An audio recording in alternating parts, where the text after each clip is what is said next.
والعاقبۃ للمتقین والصلاۃ والسلام علی سید الانبیاء والمرسلین قال اللہ تعالی وتبارک فی القرآن المجید والفرقان الحمید بسم اللہ الرحمن الرحیم ما زاغ البصر وما طغى صدق اللہ مولانا العظیم وصدق رسولہ النبی الکریم الرؤوف الرحیم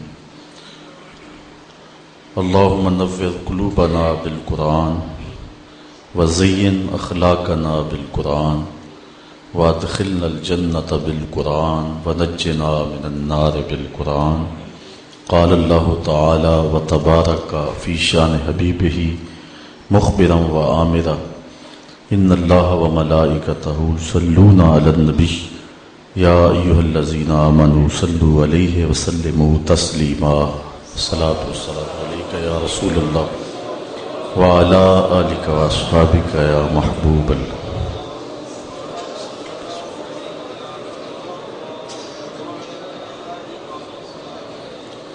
تمام حمد و ثنا، تعریف و توصیف اللہ جل مجدہ الکریم کی ذات بابرکات کے لیے، جو خالق کائنات بھی ہے اور مالک ششجہات بھی۔ اللہ جل وعلا کی حمد و ثنا کے بعد حضور نبی اکرم، شفیع امم، رسول محتشم، نبی مکرم، اللہ کے پیارے، امت کے سہارے، رب کے محبوب، دانائے غیوب، مالک رقاب امم، فخر عرب و عجم، والی کون و مکان، سیاہ لا مکان، سید انس و جاں، سرور لالا رخاں، نیر تاباں، سر نشین مہوشاں، ماہ خوباں، شہنشاہ حسینہ، تتمہ دوراں، سر خیل زہرہ جمالاں، جلوہ صبح ازل، نور ذات لم یزل، باعث تکوین عالم، فخر آدم و بنی آدم، نیر بطحا، رازدار ما اوہا، شاہد ما طغا، صاحب علم نشرہ، معصوم آمنہ احمد مجتبی، حضرت محمد مصطفیٰ صلی اللہ علیہ وسلم کے حضور ناز میں اپنی عقیدتوں، ارادتوں، محبتوں اور نیاز مندیوں کا خراج پیش کرنے کے بعد، عالی مرتبت، ذی وقار علماء کرام، حضرات، سامعین، سامعات، السلام علیکم ورحمۃ اللہ وبرکاتہ۔ حضور نبی رحمت سرور عالم صلی اللہ علیہ وسلم کے حلیہ انور کا تذکرہ پچھلے 2-3 ماہ سے شروع ہے۔ آج بھی اسی عنوان پہ کچھ باتیں آپ کے گوش گزار کر کے اپنے لیے اور آپ کے لیے سعادت مندیوں کا ساماں کریں گے۔ اللہ تعالی ہم سب کو اپنی رحمتوں کا اجالا نصیب فرمائے اور حضور کی محبت ہمارے من میں انڈھیل دے، روحوں کو حرارت اور باطن کو صفائی نصیب کرے۔ حضرت مولا کائنات سیدنا علی المرتضیٰ رضی اللہ تعالی عنہ حضور کی مبارک بینی کا تذکرہ کرتے ہوئے ارشاد کرتے ہیں کہ حضور علیہ السلام کی ناک مبارک بلند تھی اور آقا کریم علیہ السلام کی مبارک بینی پر نور کا ایک ہالہ ہر وقت رہتا تھا، اور آقا کریم علیہ السلام کی بینی مبارک اس سے زیادہ بلند دکھائی دیتی تھی۔ حضور کی مبارک آنکھوں کے بارے میں روایات مختلف اصحاب رسول سے موجود ہیں۔ حضرت مولا کائنات رضی اللہ تعالی عنہ حضور کی چشمان مقدس کے بارے میں ارشاد فرماتے ہیں، کانا ادعج العینین، حضور علیہ السلام کی آنکھیں کشادہ اور سیاہ تھیں۔ حضرت ابو ہریرہ رضی اللہ تعالی عنہ حضور کی آنکھوں کا حسن بیان کرتے ہوئے ارشاد فرماتے ہیں، کانا اہدب اشفار العینین، حضور کی آنکھوں کی پلکیں لمبی تھیں۔ ام معبد جو کہ حضور کی وصاف ہے اور حضور کا حلیہ بیان کرتی ہیں، کہتے ہیں فی اشفارہ وطف، حضور کی پلکیں دراز تھیں۔ ایک روایت کے لفظ ہیں وکانا اسود الحدقہ، حضور کی آنکھوں کی پتلیاں انتہا کی سیاہ تھیں۔ اور حضور علیہ السلام کے صحابی حضرت جابر بن سامرہ رضی اللہ تعالی عنہ حضور کی آنکھوں کا حسن بیان کرتے ہوئے کہتے ہیں، کان رسول اللہ صلی اللہ علیہ وسلم اشکل العینین، اشکل ایسی آنکھوں کو کہتے ہیں جس آنکھوں کے سفید حصے میں سرخ ڈورے ہوں۔ یہ اللہ نے اپنے محبوب علیہ السلام کو حسن دیا تھا اور یہ جمال عطا کیا تھا کہ حضور کی آنکھوں میں سرخ رنگ کے ڈورے تھے۔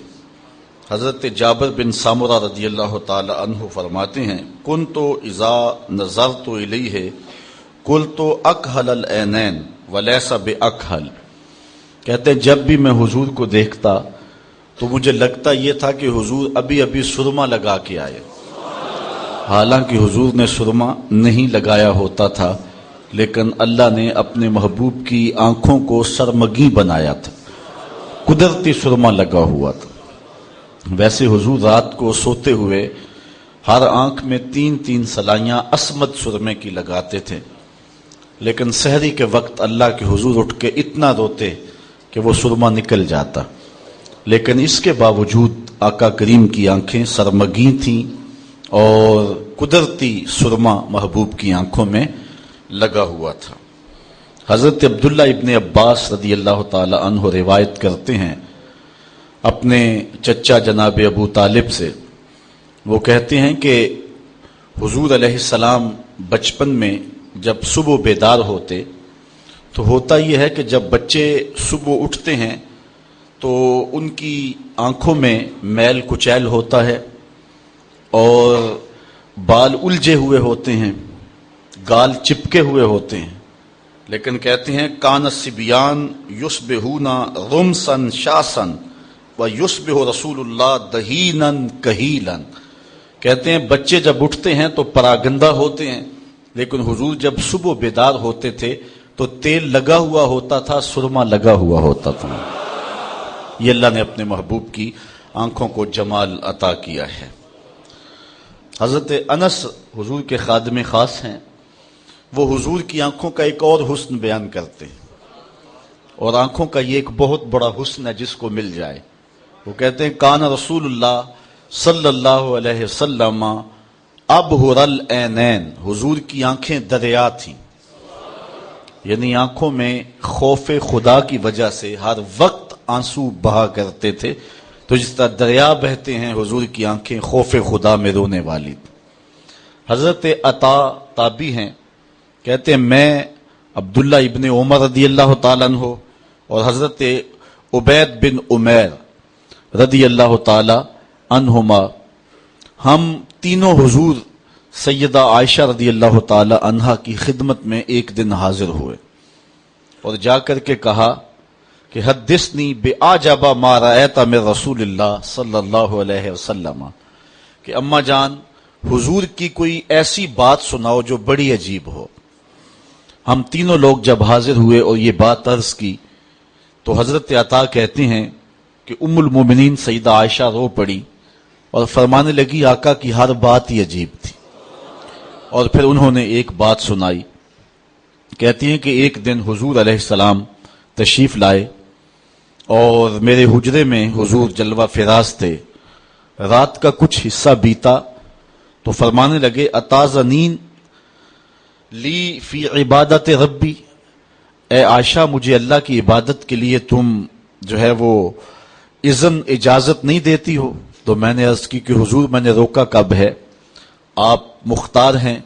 تو حضور علیہ السلام نے مصلی بچھایا فرماتی ہیں کہ اتنا روئے کہ میں نے دیکھا کہ حضور کی جھولی مبارک آنسوں سے تر ہو گئی۔ پھر حضور نے تھوڑی دیر آرام کیا اور اس کے بعد حضور پھر دوبارہ مصلی پہ تشریف فرما ہوئے اور اتنا روئے، ثم بکا حتی رأیت دموعہ قد بلت الارض، اتنا روئے کہ حضور کے آنسوں سے زمین بھی بھیگ گئی۔ تو کہتے ہیں اسی اثناء کے اندر حضرت بلال حبشی رضی اللہ تعالی عنہ حاضر ہو گئے۔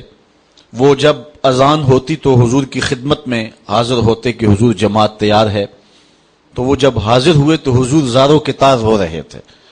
تو انہوں نے عرض کی کہ حضور آپ کیوں رو رہے ہیں؟ تو حضور نے فرمایا اے بلال میں کیوں نہ روں جب یہ آیت اتری ہے ان فی خلق السماوات والارض واختلاف اللیل والنہار، یہ آیت حضور نے پڑھی، فرمایا کہ یہ آیت مجھے رونے پہ مجبور کرتی ہے، اور میں جب اللہ کی قدرتوں پہ تفکر کرتا ہوں تو پھر زاروں قطار روتا ہوں۔ اس طرح ساری رات حضور آنسو میں گزار دیتے اور اللہ کے حضور اتنی کثرت کے ساتھ روتے کہ حضرت انس کہتے ہیں کان رسول اللہ صلی اللہ علیہ وسلم ابہر العینین، حضور کی آنکھیں دریا جیسی تھیں۔ حضور نبی رحمت صلی اللہ علیہ وسلم کی مبارک آنکھوں کا رخ زیادہ زمین کی طرف ہوتا، جب دیکھتے تو آسمان کی طرف کم دیکھتے، زیادہ حضور زمین کی طرف دیکھتے۔ نظرہ الی الارض اکثر من نظرہ الی السماء، آسمان کی طرف بھی حضور کی نگاہیں اٹھتی تھیں لیکن زیادہ دیر حضور زمین کی طرف دیکھا کرتے تھے، اور جب حضور کی نگاہیں اٹھتی تھی تو پھر اللہ جبریل کو بھیجتا تھا۔ قد نرا تقلب وجہک فی السماء، محبوب تیرے چہرے کو ہم بار بار آسمان کی طرف پلٹتے ہوئے دیکھتے ہیں۔ اللہ اکبر۔ تو محبوب اگر پروگرام بن گیا ہے قبلہ تبدیل کرنے کا تو پھر دیر نہ کیجیے، ابھی رخ پھیر لیجیے۔ قبیلہ بنو سلمہ کی مسجد ہے، ظہر کی نماز ہے، 2 رکعتیں پڑھی جا چکی ہیں، 2 رکعتیں ابھی باقی ہیں۔ خاطر آتر میں بات آئی قبلہ بدل جائے تو کیا خوب ہو، تو ابھی دل میں خیال آیا اور خیال سے ہی آسمان کی طرف نظریں اٹھی تو جبریل امین حاضر خدمت ہو گئے، رب کا سندیسہ لے کر، رب کا پیغام لے کر۔ محبوب اگر پروگرام بن گیا ہے تو پھر دیر نہ کیجیے، ابھی رخ پھیر لیجیے۔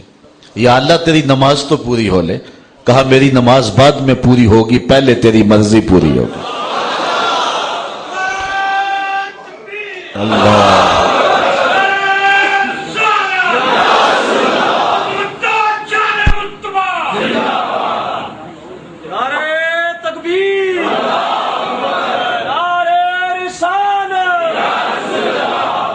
ابو ہریرہ رضی اللہ تعالی عنہ حضور علیہ السلام کی مبارک آنکھوں کا معنوی حسن بیان کرتے ہیں۔ ایک تو حضور کی مبارک آنکھوں کا ظاہری حسن ہے کہ پتلیاں انتہائی سیاہ تھیں، سفید رنگ میں سرخ رنگ کے ڈورے تھے، سرما نہ لگانے کے باوصف بھی سرما لگا رہتا تھا، پلکیں دراز اور لمبی تھیں، کیا خوب سجن دیاں اکھیاں نے جی میں پار کے سرائیاں رکھیاں نے، کتنی خوبصورت آنکھیں تھی جھیل جیسی۔ تو اللہ نے اپنے محبوب کو ہر لحاظ سے خوبصورت بنایا۔ ایک تو ہے حضور کی آنکھوں کا صوری ظاہری حسن، اور ایک ہے حضور کی آنکھوں کا معنوی باطنی حسن۔ آنکھ خوبصورت ہو، جھیل جیسی ہو، لیکن آنکھوں میں نور نہ ہو تو بتائیے کہ آنکھیں کس کام کی؟ وہ نرگسی آنکھیں، خوبصورت آنکھیں، پلکیں خوبصورت، لیکن ان میں روشنی ہی نہیں ہے، ان میں بصارت کا اجالا ہی نہیں ہے۔ تو آنکھوں کا سب سے بڑا حسن تو یہ ہے کہ آنکھوں میں دیکھنے کی بصارت کی طاقت موجود ہو۔ اللہ کے محبوب علیہ السلام کو اگر خوبصورت آنکھیں دی گئی ہیں تو اس میں بصیرت کتنی رکھی گئی ہے اور بصارت کتنی ڈال دی گئی ہے۔ آؤ حضرت ابو ہریرہ سے پوچھتے ہیں رضی اللہ تعالی عنہ سے۔ کہتے ہیں قال رسول اللہ صلی اللہ علیہ وسلم حل ترون قبلتی ہا ہونا واللہ ما یخفى علی رکوعکم ولا خشوعکم انی لاراکم من وراء ظہری۔ حضور نے فرمایا جس طرح میں آگے دیکھتا ہوں اس طرح میں پیچھے بھی دیکھتا ہوں۔ تمہارے رکوع بھی مجھ سے مخفی نہیں ہیں اور دلوں میں پیدا ہونے والے خشوع بھی مخفی نہیں ہیں. اور اقبال کہتا ہے اے فروغت صبح آثار و دہور چشم تو بی نندائے ما فی الصدور. تیری نظر تو سینوں کے چھپے ہوئے راز بھی دیکھتی ہے. حدیث میں آتا ہے حضرت عبداللہ ابن عباس رضی اللہ تعالیٰ عنہ روایت کرتے ہیں کان رسول اللہ صلی اللہ علیہ وسلم یرا فی اللیل فی الظلمت کما یرا فی النہار فی الضوء. جس طرح دن کے اجالے میں حضور دیکھتے تھے رات کے اندھیرے میں بھی دیکھتے تھے.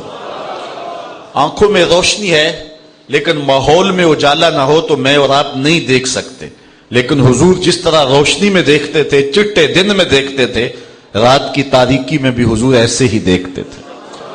اللہ اکبر. اس لیے کہ ما زاغ البصر کا سرما جو لگا ہوا تھا اللہ کے دیدار کا سرما محبوب کی آنکھوں میں لگا ہوا. حضرت امام حلبی نے لکھا ہے کہ حضرت موسیٰ نے جب تقاضۂ رؤیت کیا کہ مالک میں تجھے دیکھنا چاہتا ہوں تو جواب کیا ملا تھا لن ترانی. اے موسیٰ تم مجھے کبھی بھی نہیں دیکھ سکتے. لیکن اس کے باوجود عرض کیا مالک میں تو دیکھنا چاہتا ہوں. علماء کہتے ہیں یہ شوق فراواں کیوں تھا؟ جب کہہ دیا گیا کہ تم نہیں دیکھ سکتے تو بار بار تقاضا کیوں تھا؟ علماء کہتے ہیں اللہ کا کلام سنا تھا اس لیے تڑپ تھی. جس کے کلام میں اتنا لطف ہے دیدار کا مزہ کیا ہوگا. عرض کرتے تھے مالک میں تو تجھے دیکھنا چاہتا ہوں. کہا اچھا اس پہاڑ کو دیکھو اگر یہ اپنی جگہ پہ ٹھہرا رہا تو تم مجھے دیکھ لو گے. اللہ تعالیٰ نے اس پہاڑ پر اپنی تجلی صفاتی کا پرتو ڈالا. اور صوفیہ کہتے ہیں کہ وہ بھی سوئی کے نکے کے کروڑویں حصے کے برابر تھا اور پہاڑ اس جلوے کی تاب نہ لا سکا. طور جلنے لگا. خرا موسیٰ صائقہ قرآن نے بتایا. حضرت موسیٰ علیہ السلام بھی تاب نہ لا سکے. لیکن جب ہوش آئی تو کہا مالک میں تیری بارگاہ میں رجوع کرتا ہوں تیری بارگاہ میں توبہ کرتا ہوں. اللہ اکبر. لیکن اس کے باوصف حضرت موسیٰ علیہ السلام کی نگاہوں میں اتنی تیزی آ گئی تھی.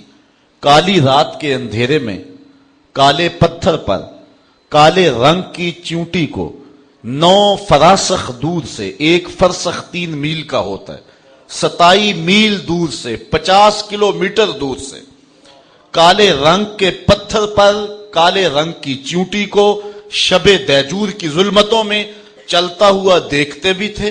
اور اللہ کا کلام سننے سے کانوں میں ایسی برکت آئی تھی کہ اس کے قدموں کے چلنے کی آواز کو سنتے بھی تھے.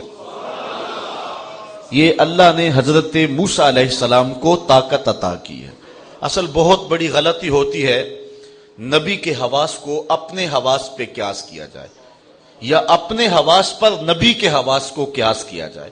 اللہ نے نبیوں کو جو قوتیں عطا کی ہیں وہ فراواں. آپ قرآن اٹھائیے سورہ النمل ہے. حضرت سلیمان جا رہے ہیں 3 میل دور چیونٹی نے حضرت سلیمان علیہ السلام کو آتے ہوئے دیکھا. ساتھ ان کا لشکر بھی تھا تو اس نے اپنی ہمجولیوں سے کہا جلدی جلدی اپنی بلوں میں داخل ہو جاؤ اللہ کے نبی کا لشکر بے خبری میں تمہیں کچل نہ دے. اس بات کو حضرت سلیمان نے سنا اور چیونٹی کی اس بات پہ مسکرائے. فتبسم ضاحکا من قولها سورہ نمل اٹھائے اس کی بات پہ مسکرا پڑے. اب جو تیوریات کے ماہرین ہیں وہ کہتے ہیں چیونٹی کے منہ میں زبان نہیں ہوتی پھر یہ بولتی کیسے ہے؟ اس کے منہ کے قریب باریک سے 2 ریشے ہوتے ہیں. جب اس نے بات کرنی ہوتی ہے تو ان بالوں کو قریب کر کے مناسب مقدار میں رگڑتی ہے. اس رگڑ سے جو آواز پیدا ہوتی ہے اس سے اپنی ہمجولی کو کوئی میسج کنوے کر رہی ہوتی ہے. حضرت سلیمان کی شان یہ ہے 3 میل دور چیونٹی کے 2 بالوں کے رگڑنے سے جو آواز پیدا ہوتی ہے اس کو بھی سنتے ہیں اور اس سے جو مفہوم نکلتا ہے اس کو بھی سمجھتے ہیں. اور یہ اس نبی کی شان ہے جو مسجد اقصی میں مقتدی بن کے تیرے نبی کے پیچھے کھڑا تھا. جب مقتدی کی یہ شان ہے تو مقتدا کی شان کا عالم کیا ہوگا. تو حضرت موسیٰ علیہ السلام اللہ کا دیدار گو تاب نہ لا سکے اور وہ بھی تجلی ذاتی نہیں تھی تجلی صفاتی تھی. اس کا بھی پرتو تھا عکس تھا سایہ تھا ظلال تھا اور وہ بھی تاب نہ لا سکے اور پہاڑ بھی جل اٹھا. لیکن آنکھوں میں دیدار الہی کا سرما تو لگ گیا نا. چمک تو پڑی نا، اتنی نگاہ تیز ہو گئی، کالی رات کے اندھیرے میں کالے پتھر پر کالے رنگ کی چیونٹی کو 9 فراسخ دور سے دیکھتے بھی تھے اور اس کے قدموں کی آہٹ کو سنتے بھی تھے۔ یہ اس کی نگاہ کا عالم ہے کہ جس نے تجلی صفاتی کے پرتو کو پہاڑ پر پڑتے ہوئے دیکھا اور تاب نہ لا سکا، اور جس نے دیکھا اور آنکھ بھی نہیں جھپکی، اس محمد عربی کی نگاہوں کا عالم کیا ہوگا، جس کے بارے رب کہہ رہا ہے ما زاغ البصر وما طغى، میرا محبوب نہ آنکھ جھپکتا ہے اور نہ آنکھ کے اندر جو ہے وہ طغیانی آتی ہے۔ اللہ اکبر۔ دنیا کے اوپر آپ نے نہیں دیکھا ہوگا، ضابطہ یہی ہے دنیا کا کہ نظر منظر کی تعریف کرتی ہے۔ آپ خوبصورت منظر دیکھتے ہیں تو آپ کہتے ہیں، آج کل لوگ شمالی علاقہ جات میں جاتے ہیں تو کہتے ہیں جناب کیسا منظر ہے، برف پوش وادیاں، پربتوں پہ اگے ہوئے درخت، پھوٹتے ہوئے جھرنے، بہتی ہوئی ندیاں۔ اقبال نے بھی کوئی ایسا منظر دیکھا تھا کشمیر میں تو اس نے بے ساختہ کہا تھا من خدا را آنجا دیدم بے حجاب، میں نے اس کے جلوے یہاں بے حجاب دیکھے، میں نے رب کو وہاں بے نقاب دیکھا ہے۔ نظر منظر کو دیکھتی ہے۔ دنیا کا ضابطہ یہ ہے کہ نظر منظر کی تعریف کرتا ہے۔ آپ نے یہی سنا ہوگا، کسی شخص کو دیکھیں خوبصورت ہو تو بندہ کہتا ہے یار قدرت کا کیسا شاہکار تھا۔ لوگ آتے ہیں حج اور عمرے کے بعد پھر مدینے کی گلیوں کے قصے سناتے ہیں کہ نہیں؟ تو دنیا کا ضابطہ یہی ہے کہ جب نظر منظر کو دیکھتی ہے تو نظر منظر کی تعریف کرتی ہے۔ لیکن معراج کی شب یہ ضابطہ بدل گیا، جب نظر نے اس منظر کو دیکھا تو منظر پکار اٹھا ما زاغ البصر وما طغى، کیسی آنکھ ہے، نہ بھٹکتی ہے نہ بہکتی ہے۔ اللہ اکبر۔ تو جس نگاہ نے تجلی صفاتی کے پرتو کو دیکھا اس نگاہ کے کیا کہنے، اور جس نگاہ نے جلوہ ذات جو ہے وہ ڈائریکٹ دیکھا اس محمد عربی کی نگاہوں کا عالم کیا ہے۔ اسی لیے فرمایا انی ارا ما لا ترون واسمع ما لا تسمعون، جو میں دیکھتا ہوں وہ تم نہیں دیکھتے اور جو میں سنتا ہوں وہ تم نہیں سنتے۔ ہمارے بزرگ فرمایا کرتے تھے، اللہ ان کی قبر پہ کروڑوں رحمت نازل فرمائے، ترمذی کی حدیث ہے، جب میاں بیوی آپس میں الجھ پڑتے ہیں گھر کے اندر تو بیوی شوہر کو کوسنے دیتی ہے کہ جب سے تیرے گھر آئی ہوں میرا تو قرار لٹ گیا، ماں باپ کے گھر میں کیسی آسودہ حال زندگی تھی، میں تو مصیبت میں پھنس گئی ہوں، تیرے ساتھ میرا نکاح ہوا ہے۔ تو جب وہ اس کو کوسنے دیتی ہے تو اس مرد صالح کی بننے والی بیوی حور منظر دیکھتی ہے جنت سے، اور جنت کہاں ہے؟ 7 آسمانوں کے اوپر۔ ایک آسمان کتنی دور ہے؟ عربی نسل گھوڑا سر پٹ دوڑے بغیر کسی وقفے کے 500 سال کے بعد پہلے آسمان تک پہنچے گا، پھر اتنی موٹائی، پھر 2 آسمانوں کے درمیان فاصلہ، پھر دوسرا آسمان، پھر آگے اللہ حاصل قیاس۔ لیکن جنت وہاں اور وہاں سے حور دیکھتی بھی ہے اور اس لڑائی کی آواز کو سنتی بھی ہے اور جواب بھی دیتی ہے۔ قاتل کلا، تیری خرابی ہو، اسے کیوں تنگ کرتی ہے، یہ تو چند دن تیرے پاس ہے، یہ تو میرا شوہر ہے۔ یہ کون کہتی ہے؟ حور۔ اور کہاں سے دیکھتی ہے؟ جنت سے۔ اور جنت کہاں ہے؟ 7 آسمانوں کے اوپر سدرا کے پاس۔ اور حور کون ہے؟ میرے نبی کے غلام کی بننے والی بیوی ہے۔ جب میرے نبی کے غلام کی بننے والی بیوی کی نگاہوں کا عالم ہے کہ وہ جنت سے دیکھتی ہے، یارو مدینہ تو دور ہی کوئی نہیں۔ تو کہا انی ارا ما لا ترون واسمع ما لا تسمعون، جو میں دیکھتا ہوں وہ تم نہیں دیکھتے اور جو میں سنتا ہوں وہ تم نہیں سنتے۔ حضرت عقبہ بن عامر رضی اللہ تعالیٰ عنہ سے ایک روایت لیتے ہیں، امام بخاری نے روایت کی ہے، امام مسلم نے بھی روایت کی ہے۔ حضرت عقبہ بن عامر کہتے ہیں کہ رسول کریم نے ارشاد فرمایا وَإِنَّ مَوْعَدَكُمُ الْحَوْض وَإِنِّي لَأَنظُرُ إِلَيْهِ مِن مَقَامِي هَذَا، فرمایا تمہارا وعدہ حوض ہے، حوض کوثر، وہاں پہ ملاقات ہوگی۔ اللہ اکبر۔ وہاں سے تمہیں جام بھر بھر کے پلائے جائیں گے۔ حضور نے فرمایا میں یہاں کھڑے ہو کے اب بھی اسے دیکھ رہا ہوں۔ حضرت صوبان رضی اللہ تعالیٰ عنہ روایت کرتے ہیں کہ حضور نے ارشاد فرمایا ان اللہ زوال الارض حتی رأیت مشارقها و مغاربها، اللہ نے میرے لیے دھرتی کو سمیٹ دیا ہے، دھرتی کو میرے لیے سمیٹ دیا ہے، میں اس دھرتی کے مشرق کو بھی دیکھتا ہوں، اس کے مغرب کو بھی دیکھتا ہوں۔ کوئی چیز محبوب کی نگاہوں سے پوشیدہ نہیں ہے، ہر چیز محبوب کی نگاہوں میں۔ سنو حضور علیہ السلام فرماتے ہیں قرب قیامت میں جب دجال آئے گا تو میرے کچھ غلام اس کے مقابلے میں نکلیں گے، بخاری کی روایت ہے، میرے غلام اس دجال کے مقابلے میں آئیں گے، میں اپنے ان غلاموں کو جانتا ہوں، انی لعارف اسماءہم، میں ان کو نام بنام جانتا ہوں۔ بات ختم نہیں ہوئی، واسماء آبائہم، ان کے باپوں کے ناموں کو بھی جانتا ہوں۔ بات ختم نہیں ہوئی، والوان خیولہم، جن گھوڑوں پہ چڑھ کے جہاد کریں گے میں محمد ان گھوڑوں کے رنگوں کو بھی جانتا ہوں، کوئی چیز پوشیدہ رہی نہیں ہے۔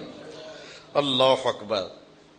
آپ جانتے ہیں ہوا ہے جنگ موتا، تو حضور اس میں خود شریک نہیں ہوئے تھے، تو آقا کریم علیہ السلام مدینے میں تھے اور موتا کے مقام پہ لڑائی ہو رہی تھی، اور حضور مدینے میں بیٹھ کے موتا میں ہونے والی لڑائی کا حال سنا رہے تھے۔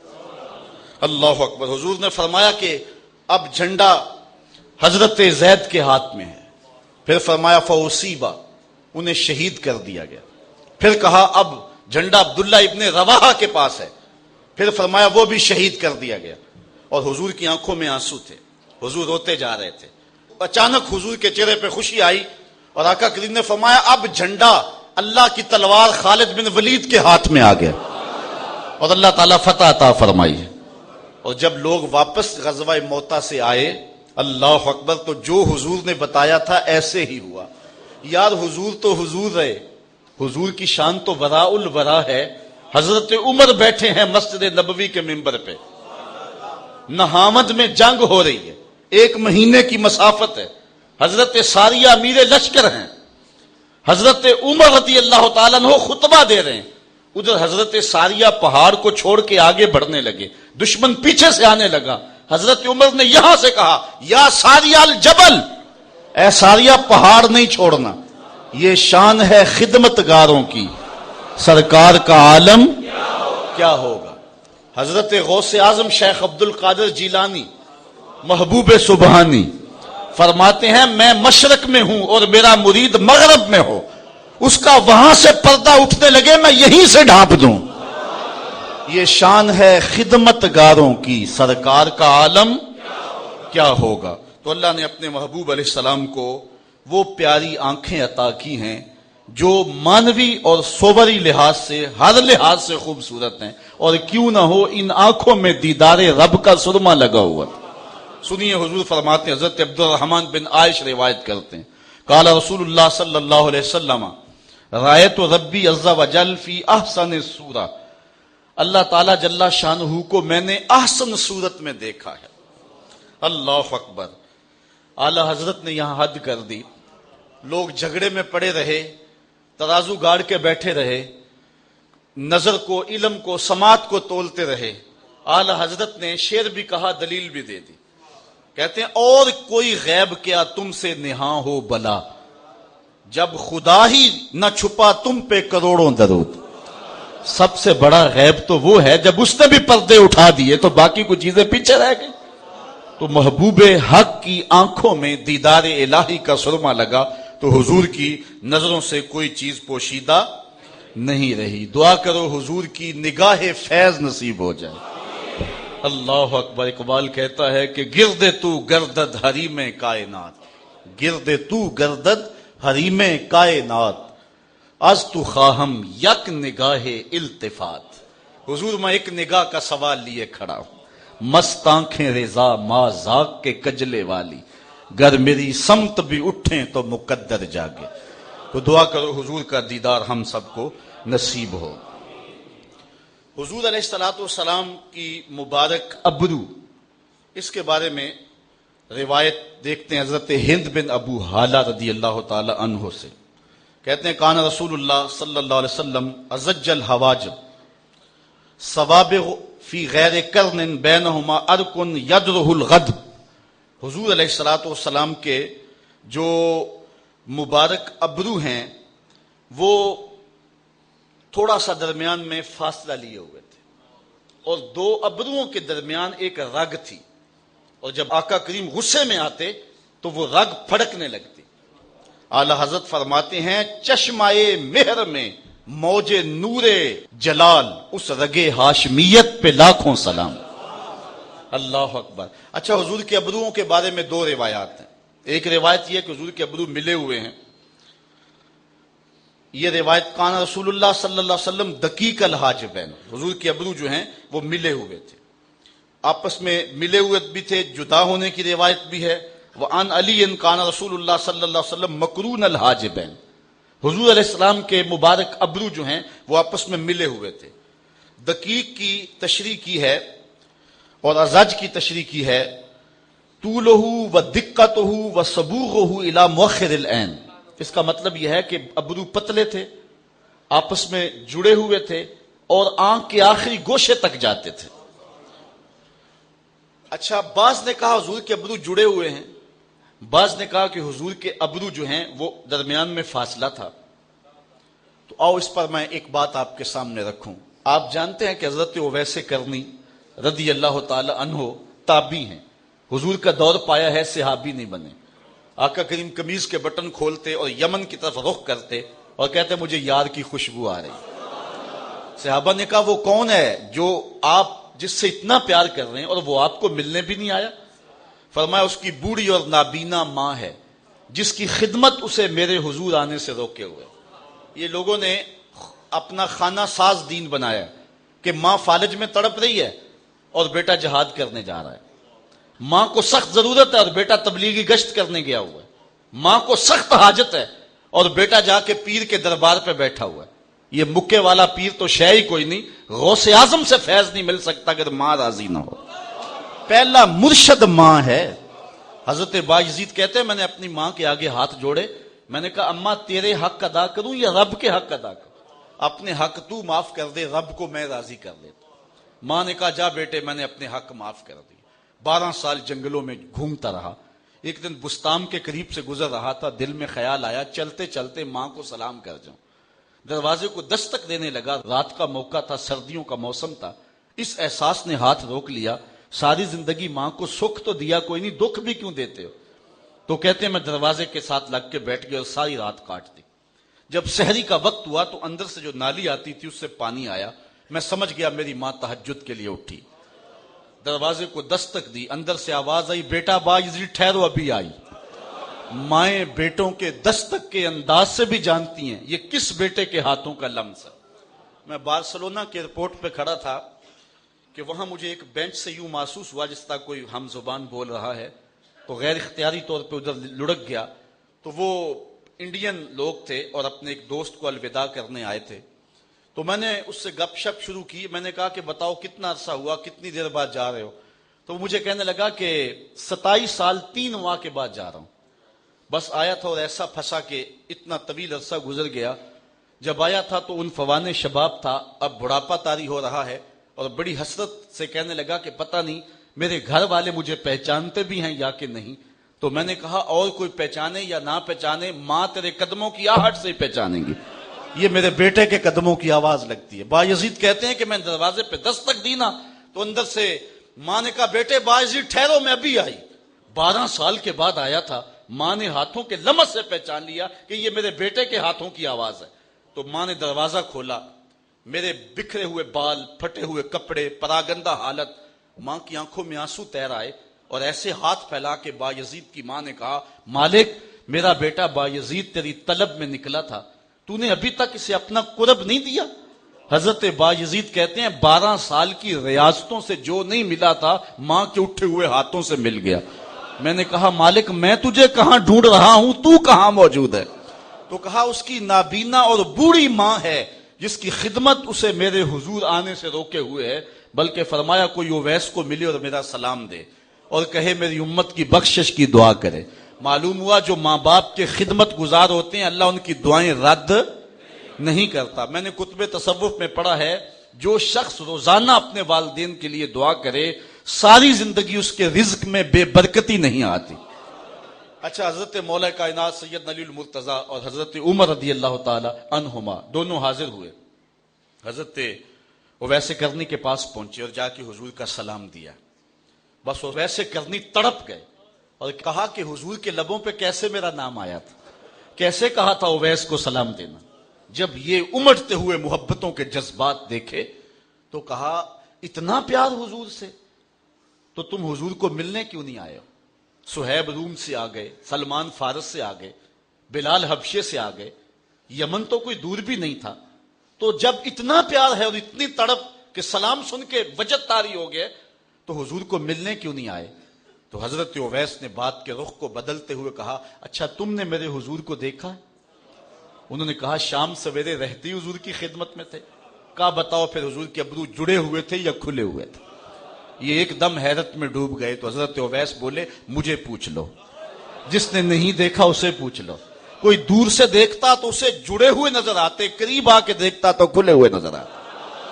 اس لیے بعض نے دور سے دیکھا تو کہا حضور کے ابرو جو ہیں وہ جڑے ہوئے تھے، اور جنہوں نے قریب سے دیکھا تو انہوں نے کہا نہیں کھلے ہوئے تھے. اچھا حضرت حاجی امداد اللہ مہاجر مکی علیہ رحمہ وہ حضور کے ابروؤں کا ذکر کرتے اور جھوم جاتے ہیں.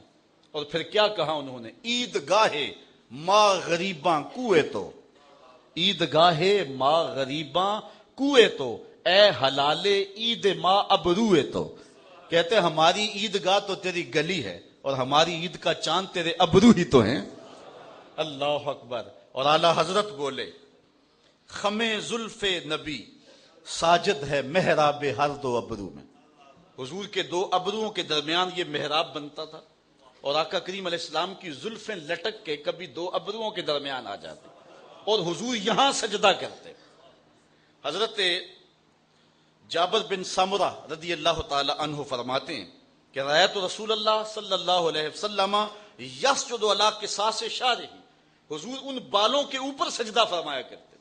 تو اعلیٰ حضرت نے تخیل باندھا، فرماتے ہیں حضور کے ابرو لٹک کے، حضور علیہ السلام کے مبارک بال لٹک کے دو ابروؤں کے محراب میں جب آتے تو پھر منظر کیا ہوتا؟ یہ محراب بنتی اور خمدار ابرو سجدے میں ہوتے. تو پھر انداز یہ ہے خم زلف نبی ساجد ہے محراب ہر دو ابرو میں، خدایا تو ہی والی ہے سیاہ کاران امت کا، خدایا تو ہی والی ہے سیاہ کاران امت کا.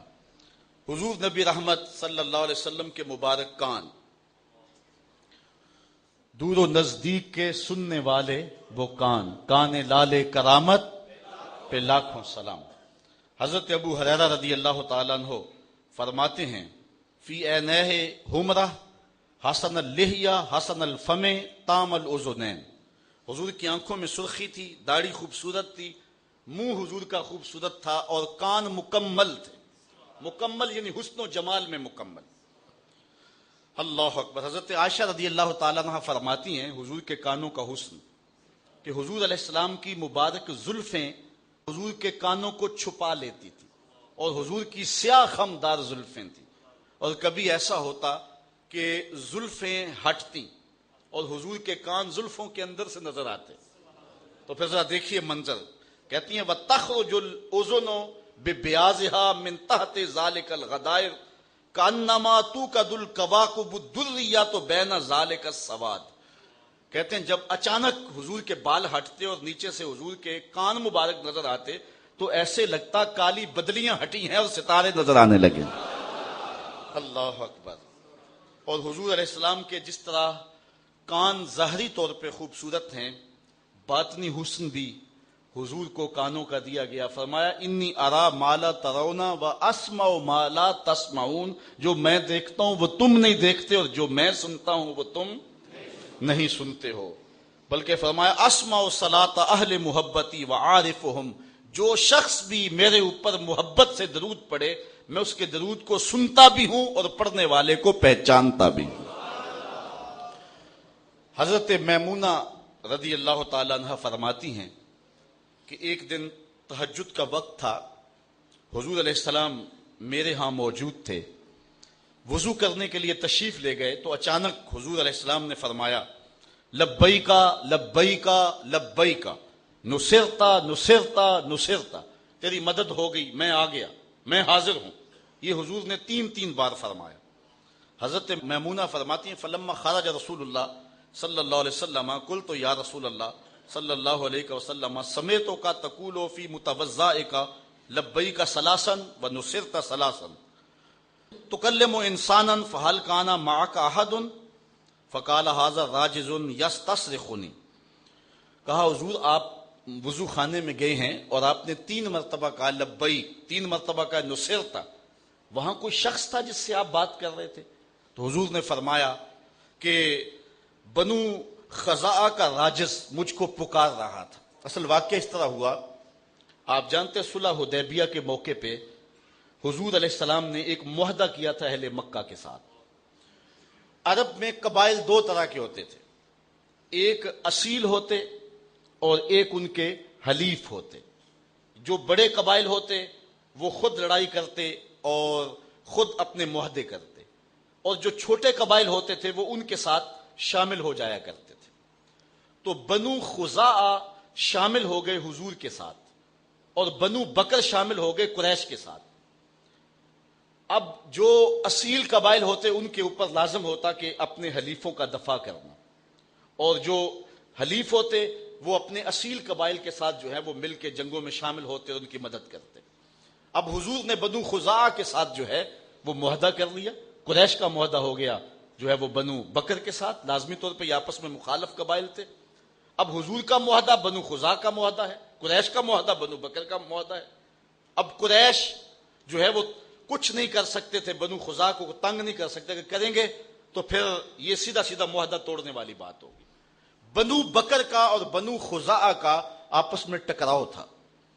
ایک دن سحری کے وقت رات کے اندھیرے میں قریش کو ہمراہ لے کر کے بنو بکر نے بنو خزاعہ کی بستیوں پر دھاوا بول دیا، اور انہوں نے بنو خزاعہ کے بڑے بندے قتل کر دیے، ان کی عورتیں کاٹ دیں، اور بنو خزاعہ کے خلاف اس لڑائی میں قریش شامل ہوئے بنو بکر کے ساتھ۔ لیکن بنو خزاعہ کے لوگوں نے دیکھ لیا کہ قریش بھی بنو بکر کی پشت پہ ہیں اور ہمارے ساتھ جو ظلم ڈایا ہے، یہ غضب توڑا ہے، یہ قریش نے توڑا ہے، ورنہ بنو بکر کو یہ جرأت نہیں ہو سکتی تھی کہ ہمارے خلاف جو ہے وہ اٹھ کر کے ہماری بستیوں میں آ کے ہمارا قتل عام کیا جائے۔ تو بنو خزاعہ کا راجس، اس کا نام تھا عمر بن سالم خزائی، وہ مکہ المکرمہ چلا گیا اور حرم کے سین میں کھڑا ہو گیا اور مدینے کی طرف منہ کر کے حضور کو فریاد کی کہ ہمارا معاہدہ آپ کے ساتھ ہے اور ہم آپ کے حلیف ہیں، اور ہمارے اوپر یہ شب خون مارا جا رہا ہے۔ یہ وقت تھا تہجد کا اور حضور ادھر وضو کر رہے تھے، ادھر بنو خزاعہ کے راجس عمر بن سالم خزائی نے چیخ ماری اور پکارا۔ حضور نے مدینے سے کہا میں آ گیا، تیری مدد کے لیے پہنچ گیا، اور فتح مکہ پھر ہوا ہے، اور حضور علیہ الصلوۃ والسلام نے پھر 10,000 کا لشکر لے کر کے جو ہے وہ مکے آئے ہیں۔ یہ قریش نے معاہدہ توڑا تھا بنو خزاعہ کے ساتھ ظلم کر کے۔ تو حضور علیہ السلام کی سماعت کا عالم یہ ہے کہ مکے سے ایک حلیف پکار رہا ہے تو حضور مدینے سے سن رہے ہیں۔ اچھا یہاں غور کرنا ہوگا، وہ حلیف ابھی مسلمان نہیں ہوئے تھے، تو جو غیر مسلم بھی ہوں لیکن معاہدہ حضور سے ہو گیا ہے، حلیف حضور کے ہیں، تو وہ پکارے تو حضور مدینے میں سنیں، تو اگر امتی پکارے تو نبی پھر نہیں سنے گا؟ بندہ مٹ نہ جائے آقا پہ تو وہ بندہ کیا ہے، بے خبر ہو جو غلاموں سے وہ آقا کیا ہے، دور طیبہ سے جب بھی میں تڑپا کبھی ان کو حالات کی سب خبر ہو گئے۔ حضور کی پیشانی کے بارے میں فرمایا حضرت ہند بن ابی حالہ نے، کان رسول اللہ صلی اللہ علیہ وسلم واسع الجبین، حضور کی پیشانی جو ہے وہ کشادہ تھی۔ حضرت ابو ہریرہ فرماتے ہیں کان رسول اللہ مفاد الجبین، حضور کی پیشانی کشادہ تھی۔ اور ایک روایت میں کان رسول اللہ اجل الجبین اذا طالع جبینہ من بین الشعر او طالع من فلک الشعر او عند اللیل او طالع بوجہہ علی الناس ترا جبینہ کانہ السراج المتوقد یتلالع کانوا یقولون ہوا صلی اللہ علیہ وسلم۔ حضرت ابو ہریرہ فرماتے ہیں کہ حضور کی پیشانی اتنی اجلی تھی کہ کبھی بال ہٹتے یا حضور کسی مجلس میں تشریف لاتے یا دور سے حضور نظر آتے، پیشانی کی چمک دیکھ کے لوگ کہتے وہ رسول اللہ آ گئے۔ اللہ اکبر۔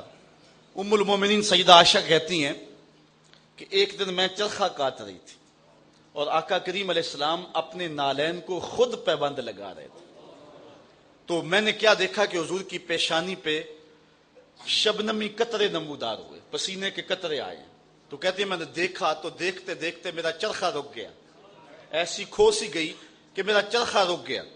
تو جب میرا چرخہ رکا تو حضور علیہ السلام نے فرمایا مالک یا عائشہ، عائشہ کیا ہو گیا، یہ تم کام کیوں چھوڑ دیا؟ تو میں نے آگے سے کہا ولو اراکا ابو کبیر الحزلی لعالم انک احق بشیرہ حیث یقول واذا نظرت الی اسرۃ وجہہ برکت بروک العارض المتحلل. میں نے کہا حضور ابو کبیر حزلی اگر آج آپ کی پیشانی دیکھ لیتا نا، اس نے جو تصوراتی محبوب کی پیشانی کے حسن کا نقشہ کھینچا ہے تو وہ کہتا میرا محبوب یہی ہے. اللہ اکبر. یہ پیشانی تھی اللہ نے اپنے محبوب کو عطا کی. اور اعلیٰ حضرت فرماتے ہیں جس کے ماتھے شفاعت کا صحرا رہا اس جبین سعادت پہ لاکھوں سلام. حضرت ہند بن ابی حالہ فرماتے ہیں کان رسول اللہ صلی اللہ علیہ وسلم عظیم الہامہ، حضور کا سر بڑا تھا، حضور کا سر بڑا تھا. حضرت علی المرتضیٰ فرماتے ہیں کان رسول اللہ ضخم الراس، حضور کا سر کشادہ تھا. سر کی کشادگی موزونیت کے ساتھ تھی اور بڑے سر سرداروں کے ہوتے. اور اعلیٰ حضرت فرماتے ہیں جس کے آگے سرے سربراہ خم رہے اس سرے تاج عزت پہ لاکھوں سلام. اللہ اکبر. حضور علیہ السلام کے مبارک بالوں کی کہانی سنیے. حضرت انس کہتے ہیں کانا شعر النبی صلی اللہ علیہ وسلم رجلا لا جاد ولا ثبت. حضور علیہ السلام کے مبارک بال جو ہیں وہ ہلکا سا خم لیے ہوئے تھے، نہ بالکل گنگریالے نہ بالکل سیدھے. اور حضرت انس کہتے ہیں کانا شعر رسول اللہ الی نصف اذنیہ، حضور کے مبارک بال نصف کان تک تھے. حضور نے زلفیں رکھی ہیں صرف حج کے موقع پہ اور عمرے پر حضور نے حلق کروایا، باقی ساری زندگی حضور نے زلفیں رکھی ہیں اور یہ حضور کی سنت ہے. تو حضور کے مبارک بال جو ہیں وہ نصف کان تک تھے. اور ایک روایت میں آتا ہے کہ عظیم الجمہ الی شہمت اذنیہ، کانوں کی لوؤں تک تھے. اور ایک روایت میں آتا ہے لہو شعر یضرب منکبیہ، حضور کے مبارک بال کندھوں کا بوسہ لیا کرتے تھے. یعنی کئی طرح کی روایات ہیں. ایک روایت میں نصف کان تک، ایک روایت میں کانوں کی لوؤں تک، ایک روایت میں جو ہے وہ حضور علیہ السلام کے مبارک بال جو ہیں وہ حضور علیہ الصلوۃ والسلام کے کندھوں تک گئے ہوئے تھے. اب علماء نے اس کی تطبیق کی ہے کہ جب حضور بال کٹواتے تھے تو نصف کان تک کٹوا دیتے، پھر بڑھتے بڑھ کے کندھوں تک جب پہنچ جاتے تو پھر دوبارہ کٹوا دیتے. اس لیے جس نے نصف کان تک دیکھے انہوں نے یہ کہہ دیا، جس نے نیچے دیکھے اس نے یہ کہہ دیا، اور جس نے اس سے نیچے دیکھے اس نے وہ کہہ دیا. اور آقا کریم نے یہ بھی ارشاد فرمایا من کان لہو شعر فلیکرمہ، جو بال رکھے اس کو چاہیے کہ سوار کے بھی رکھے. یکسر دہن راسہ وتسریہ لحیتہ، حضور علیہ السلام اپنے سر کو تیل زیادہ لگایا کرتے تھے اور اپنی داڑھی مبارک کو جو ہے وہ سیدھا رکھا کرتے تھے. کبھی حضور حجامت کرواتے تو لوگوں کے بخت جاگ جاتے. حضرت انس سے ایک روایت سنیے. کہتے ہیں کہ ایک دن حضور نے حجامت کرائی، حج کا موقع تھا. ثم دعا بالحلاق، حضور علیہ السلام نے جو ہے وہ حجام کو بلایا. وناول الحالق شقہ الایمن، حضور نے اپنی دائیں جانب حلاق کے آگے کی. فحلقہ، تو اس نے آپ کے بال مبارک کاٹ دیے. ثم دعا ابا طلحہ الانصاری، پھر حضرت ابو طلحہ انصاری کو بلایا. فآتاہ، اور ان کو وہ بال عطا کر دی. ثم ناول شقہ الیسر، پھر اپنی بائیں جانب حجام کے آگے کی. فقال اہلک، اور فرمایا اب یہاں سے بال کاٹو. فحلقہ، اس نے بال کاٹے. فآتاہ ابا طلحہ، وہ بال بھی حضرت ابو طلحہ انصاری کو دے دیے. فقال اقسمہ بین الناس، پھر فرمایا اے ابو طلحہ یہ بال لوگوں میں بانٹ دو. حضرت عثمان بن عبداللہ روایت کرتے ہیں کہ حضرت ام سلمہ رضی اللہ تعالی عنہا کے پاس، حضور کی زوجہ محترمہ کے پاس حضور کے کچھ بال تھے. مدینے میں جب کوئی بیمار ہو جاتا تو وہ لے کر کے ان کے پاس آ جاتے، تو وہ ڈبیا سے بال نکالتی اور پانی کے گلاس کے اندر اس کو فخدخدتہ لہو تشرب فیہ مریض، تو وہ ان بالوں کو اس پانی کے گلاس کے اندر حرکت دیتی، اور جب حضور کے مبارک منہ نور کی برکت اس پانی میں آ جاتی تو مریض کو دے دیتی، اللہ شفا عطا فرما دیتی. حضرت ثابت بنانی فرماتے ہیں کہ حضرت انس کا جب آخری وقت آیا تو انہوں نے مجھے نصیحت کی کہ میرے پاس کچھ حضور کے مبارک منہ نور ہیں، جب میں فوت ہو جاؤں اور مجھے کفن اور غسل دیا جا چکے مجھے لحد میں اتارو تو یہ بال میری زبان کے نیچے رکھ دینا. اللہ اکبر. یہ بال اتنے بابرکت بال ہیں کہ اس کی برکات زمانے نے دیکھی ہیں.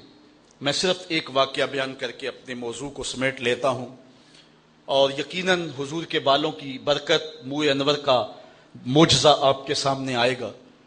صحابہ میں ایک نام ایسا ہے جن کو کبھی زندگی میں کوئی شکست نہیں ہوئی، اور وہ نام ہے حضرت خالد بن ولید کا. چونکہ انہیں سیف اللہ کہا گیا، اور اللہ کی تلوار کو کون شکست دے سکتا ہے، بلکہ حضرت خالد بن ولید کی آرزو تھی کہ میں راہ حق میں شہید کیا جاؤں، لیکن یہ آرزو ان کی پوری نہیں ہو سکی، اور وہ بستر پہ اپنی طبی موت فوت ہوئے، اس لیے کہ اللہ کی تلوار کو کون توڑ سکتا تھا. تو حضرت خالد بن ولید جس جنگ میں بھی گئے ہیں انہیں کامیابی ہوئی. ایک مرتبہ حضرت خالد بن ولید پر مشکل آ گئی. جبلہ بن احم کے مقابلے میں حضرت خالد بن ولید نکلے، اور وہ ایک کثیر لشکر لے کر کے آپ کے مقابلے میں آ گیا. حضرت رافع بن عمر تائی وہ بھی آپ کے ساتھی تھے، آپ کے نائب کمانڈر تھے. تو انہوں نے کہا کہ لگتا ہے آج قضا آ گئی، جو حالات ہیں مسلمان پسپا ہونے لگے، اور یہ پہلی بار ایسا ہوا تھا کہ خالد بن ولید کی قیادت میں لڑی ہوئی کوئی جنگ اس میں پسپائی ہو رہی ہے. تو حضرت عمر بن رافع الطائی نے کہا کہ لگتا ہے قضا آ گئی ہے. تو حضرت خالد بن ولید نے کہا کہ مجھے بھی ایسا ہی لگتا ہے کہ کوئی مشکل بن گئی ہے. ادھر یہ پسپا ہو رہے ہیں، ادھر حضرت ابو عبیدہ کو حضور مدینے میں خواب میں ملے اور کہا تم یہاں بیٹھے ہوئے ہو، اللہ کے شیر پہ مشکل بنی ہوئی ہے. بس رات کے موقع پہ حضرت ابو عبیدہ نے اعلان کروا دیا، کہا جلدی تیار ہوئے مجاہد، حضرت خالد بن ولید کی مدد کو پہنچنا ہے. ایک دم قافلہ تیار ہو گیا. وہ تو ہر وقت تیار رہتے تھے، مجاہد نبی کے راستے کے، حق کی راہوں کے مسافر. یہ لشکر تیار ہو کے حضرت ابو عبیدہ کی قیادت کے اندر جب نکلا تو راستے کے اندر انہوں نے ایک منظر دیکھا کہ لشکر سے تھوڑا سا ہٹ کر کے ایک نقاب پوش سوار بھی ساتھ ساتھ چلتا جا رہا ہے. تو حضرت ابو عبیدہ نے اپنے جاسوس سے کہا کہ جاؤ اس کو دیکھو یہ کون ہے، اور کچھ لوگ لے جاؤ اور اس کو پکڑ کے لے آؤ. جب لوگ ان کے قریب گئے تو انہوں نے کہا کہ میرے قریب نہ آنا، میں حضرت خالد بن ولید کی بیوی ام تمیم ہوں. تو کہا کہ تم رات کے موقع پہ لشکر کے ساتھ اس مشکل حالت میں کیوں جا رہی ہو؟ تو انہوں نے کہا کہ جب حضرت ابو عبیدہ نے اعلان کروایا نا کہ جنگ کے لیے نکلو، حضرت خالد بن ولید پہ مشکل آئی ہوئی ہے، تو میں پریشان ہو گئی کہ اللہ کے اس شیر پر کبھی مشکل آئی تو نہیں تھی، تو کیا ہوا؟ تو میں نے جب غور کیا تو ان کی ٹوپی گھر رہ گئی ہے جس میں حضور کے منہ مبارک سیے ہوئے ہیں، اور جب بھی وہ جنگ پہ جاتے ہیں تو وہ ٹوپی نہیں بھولتے. تو آج وہ میں نے غور کیا کہ ان پہ مشکل کیوں آئی ہے، تو میں نے غور کیا تو ٹوپی گھر پڑی ہوئی ہے، میں ان کو ان کی امانت دینے جا رہی ہوں. یہ لشکر جب پہنچا ادھر حضرت خالد بن ولید نے جبلہ بن احم کے مقابلے کے اندر محاذ کو سنبھالا ہوا تھا کہ اچانک 2-3 سوار آگے بڑھے اور جدھر وہ جاتے ہیں دشمن کو دھکیلتے چلے جاتے ہیں. حضرت خالد بن ولید نے دیکھا کہ ایک نقاب پوش سوار بھی ان سواروں میں ہے، تو آپ نے اپنے گھوڑے کو ایڑ لگائی اور آگے بڑھ کے کہا اے نقاب پوش تو کون ہے، تیری تلوار کے آگے کوئی ٹھہرتا ہی نہیں ہے. تو اس نے تھوڑا سا پردہ سرکایا، کہا مجھے پہچانتے نہیں؟ آنا زوجتوں کا ام تمیم، میں تمہاری بیوی ام تمیم ہوں، اور تم حضور کے بالوں والی ٹوپی بھول آئے تھے، تمہیں دینے آئی ہوں. اور پھر آگے بڑھ کے ان کو ٹوپی دی. حضرت خالد بن ولید نے ٹوپی سر پہ رکھی، اللہ نے اسی دن فتح عطا فرما دی. اللہ اکبر. سنو حضور کے بالوں کی کہانی. ایک دن حضور نے غسل کر کے اپنے بالوں میں سے ایک بال الگ کیا اور فرمایا من ازا شارۃ من شاری فالجنۃ علیہ حرام، جس نے میرے بالوں میں سے ایک بال کی اذیت دی، ایک بال کی توہین کی، ایک منہ نور کی جو ہے وہ توہین کی، فرمایا اس کے اوپر جنت حرام ہے. اللہ اکبر. اللہ کے محبوب علیہ الصلوۃ والسلام کا حلیہ یہ ایک ایسا عنوان ہے کہ برسوں بھی بیان کریں تو اس عنوان کا حق ادا نہ ہو، لیکن میں نہیں سمجھتا کہ میں اپنی بات کو مکمل کروں جب تک اس خاتون کی کہانی نہ سناؤں جس نے حضور کا حلیہ بیان کیا اور حد کر دی. اللہ اکبر. یہ ایک خاتون ہے بنو خزاعہ کی، عاتقہ بنت خلف بن معبد بن ربیعہ، جسے ام معبد کہتے ہیں. موسم ہے ہجرت کا، حضور اس کے گھر کے قریب سے گزرے اور کہا کچھ کھانے کے لیے ہے؟ اس نے کہا کہ اس وقت ہمارے پاس کچھ نہیں ہے. لو کان عندنا ما آوزکم الکرا، ہم وہ لوگ ہیں اگر ہمارے گھر میں مہمان آ جائے تو ہم فخر سمجھتے ہیں، لیکن آج اتفاق یہ ہے مہمان بھی اتنے سونے آئے اور ہمارے گھر میں کھانے کے لیے کچھ ہے بھی نہیں. ایک جانب ایک بکری بندھی تھی لاغر سی، فرمایا اگر تم کہو تو اس کا دودھ دھو لیں. اس نے کہا اس کی کھیری میں دودھ کہاں، اس کی ہڈیوں میں گودا بھی نہیں ہے، اگر یہ چلنے کے قابل ہوتی تو ریوڑ کے ساتھ نہ جاتی. حضور نے فرمایا اگر تم کہو تو ہم دودھ دھو لیں. اس نے کہا مجھے کیا اعتراض ہو سکتا.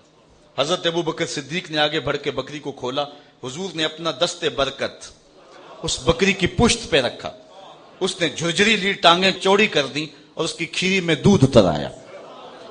آقا کریم نے فرمایا گھر کے برتن لاؤ. ام معبد نے چھوٹا سا برتن پیش کیا. ظاہر ہے بکری کا دودھ کتنا ہوتا ہے، راوی کہتا جب حضور نے دودھ دوہا تو جھاگ اٹھنے لگی. پھر دوسرا برتن، تیسرا برتن، چوتھا برتن، حتیٰ کہ ام معبد کے گھر کی تھالیاں بھی دودھ سے بھر گئی. حضور نے پیا، حضور کے ساتھیوں نے پیا، ام معبد نے پیا، اس کے بچے نے پیا. حضور نے برکت کی دعا دی، چلے گئے. ام معبد کو حضور کا نام پوچھنا یاد نہ رہا. اللہ اکبر. لیکن وہ حضور کے جمال میں کھو گئی. شام کو ابو معبد، ام معبد کا شوہر، جب بکریوں کا ریوڑ لے کر کے آیا نا تو اس نے کچی کلی پہ نور برستے دیکھا. چند لمحوں کے لیے ٹھہرے تھے تم جس پیڑ کے نیچے، سنا ہے آج تک اس پیڑ کا سایہ مہکتا. ابو معبد نے دیکھا تو کہا آج ہمارے گھر میں اجالے کیسے؟ تو ام معبد نے کہا ہمارے گھر میں آج ایک مبارک شخص آیا تھا. حضور کا نام تو پوچھنا یاد نہیں رہا، لیکن اپنے طور پہ نام رکھ لیا مبارک. ابو معبد نے کہا وہ مبارک کیسا تھا؟ تو ام معبد حضور کا حلیہ بیان کرنے لگی.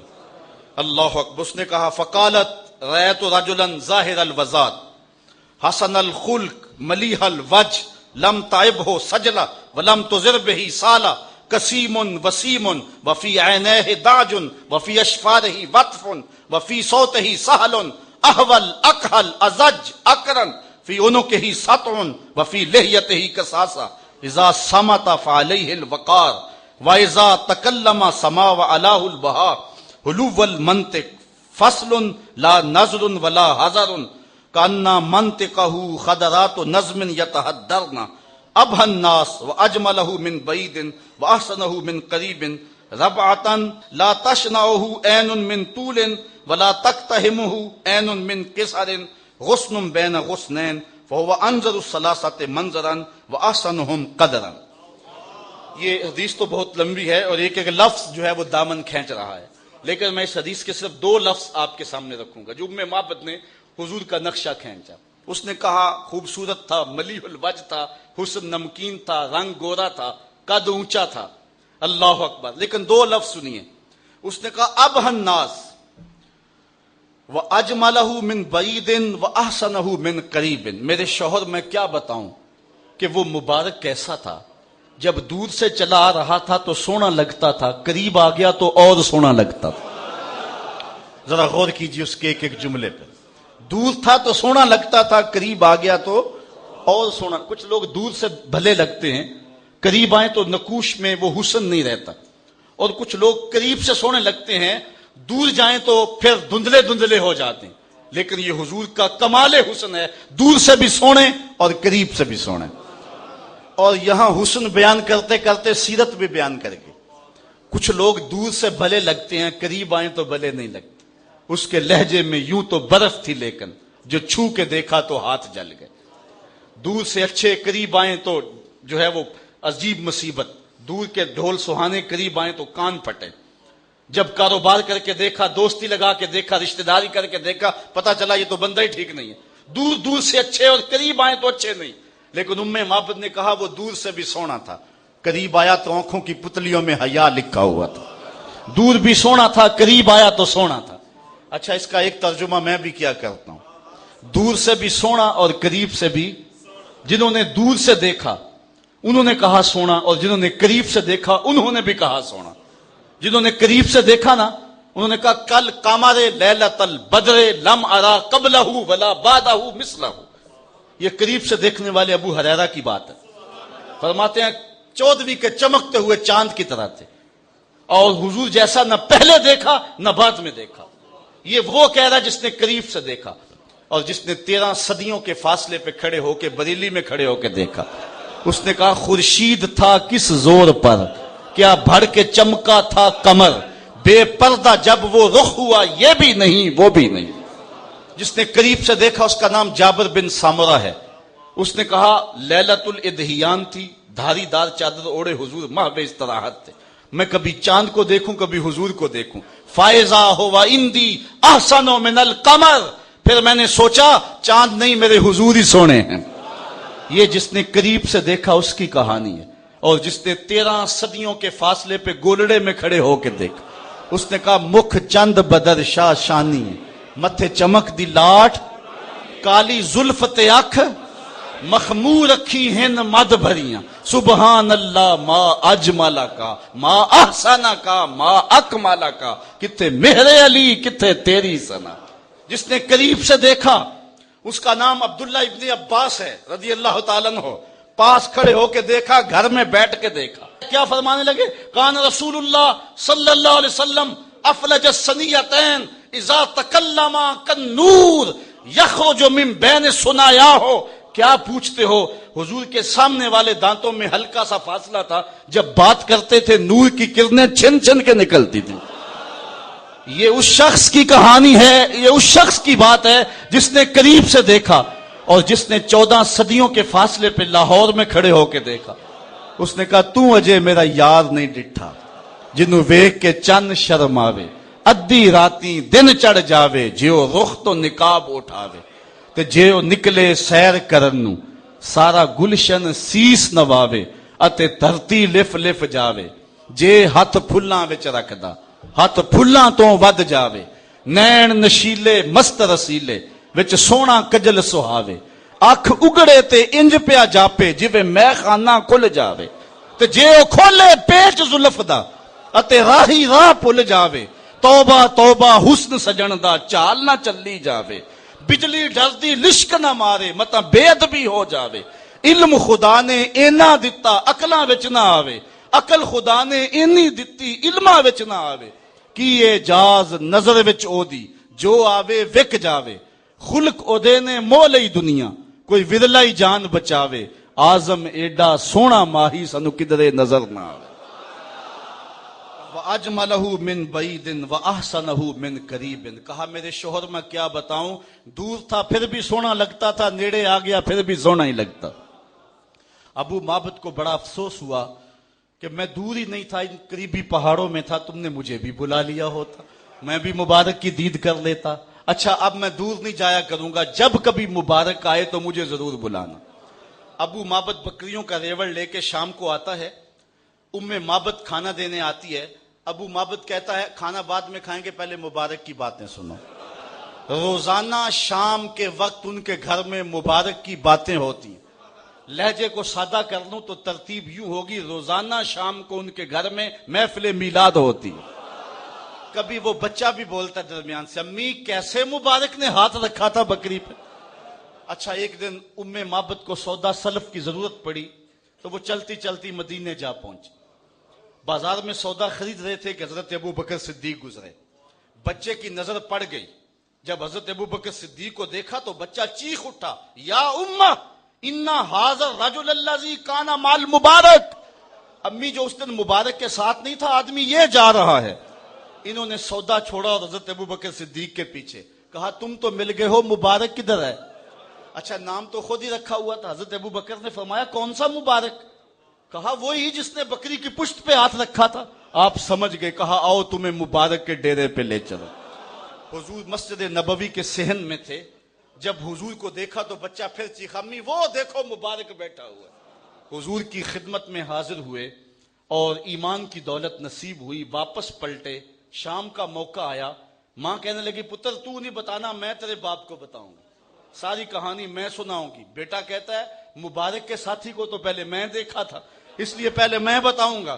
یہ بحث کر رہے تھے کہ ابو معبد آ گیا, وہ چاہتی ہے میں بتاؤں, بیٹا کہتا ہے میں بتاؤں. لیکن ابو معبد کہتا ہے آج تمہارے چہرے پھر چمک رہے ہیں, مبارک پھر آیا تھا. انہوں نے کہا مبارک تو نہیں آیا, ہم مبارک کا ڈیرا دیکھ آئے ہیں. کہا کہاں رہتا ہے؟ کہا جسے دنیا محمد کہتی ہے وہی تو مبارک ہے۔ اللہ اکبر۔ کہتے ابو معبد بھی گیا اور جا کے حضور کے قدموں میں بیٹھ گیا اور سعادتیں پا گیا، تیری تک کے ادامہ میں مرید ہو گئی۔ وہ بکری ام معبد کے پاس کب تک زندہ رہی؟ سیرت نگار خاموش ہیں، کوئی پتہ نہیں کب تک زندہ رہی، لیکن اتنا جانتے ہیں عام الرمادہ کے سال زندہ تھی۔ یہ حضرت عمر کے زمانے میں ایک سال آیا جب خشک سالی ہوئی اور کہیں سے کوئی پانی کا قطرہ نہیں ملتا تھا، درختوں کے پتے بھی سوکھ گئے، حوض بھی سوکھ گئے۔ اس سال یہ بکری زندہ تھی۔ کیسے پتا چلا زندہ تھی؟ اس لیے کہ کہیں سے کچھ نہیں ملتا تھا، ام معبد کے ڈیرے سے دودھ مل جاتا تھا۔ یہ اس سال بھی برابر دودھ دیا کرتی تھی۔ تو ام معبد حضور کا حلیہ بیان کرتی ہے، میرے شوہر میں کیا بتاؤں، وہ دور سے بھی سونا اور وہ قریب سے بھی سونا۔ اللہ اکبر۔ اعلیٰ حضرت بولے بلبل نے گل ان کو کہا۔ بلبل کی منتہائی پرواز تو یہی ہے نا، پھول سے آگے تو دیکھ ہی نہیں سکتی، اس نے بھی کہہ دیا پھول۔ بلبل نے گل ان کو کہا، کمری نے سروے جاں فضا، حیرت نے جھنجھلا کر کہا یہ بھی نہیں وہ بھی نہیں۔ خورشید تھا کس زور پر، کیا بھڑ کے چمکا تھا قمر، بے پردہ جب وہ رخ ہوا یہ بھی نہیں وہ بھی نہیں۔ سمجھا نہیں ہنوز میرا عشق بے ثبات، تو کائنات حسن ہے یا حسن کائنات؟ آفاق کے ہر ہر گوشے میں قرآن سنا کر دم لینا،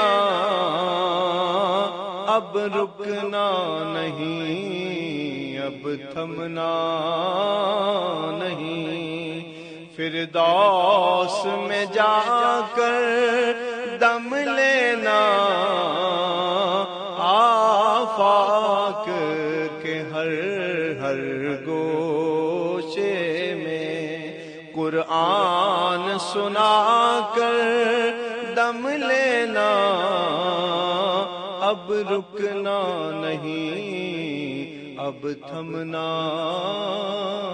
نہیں۔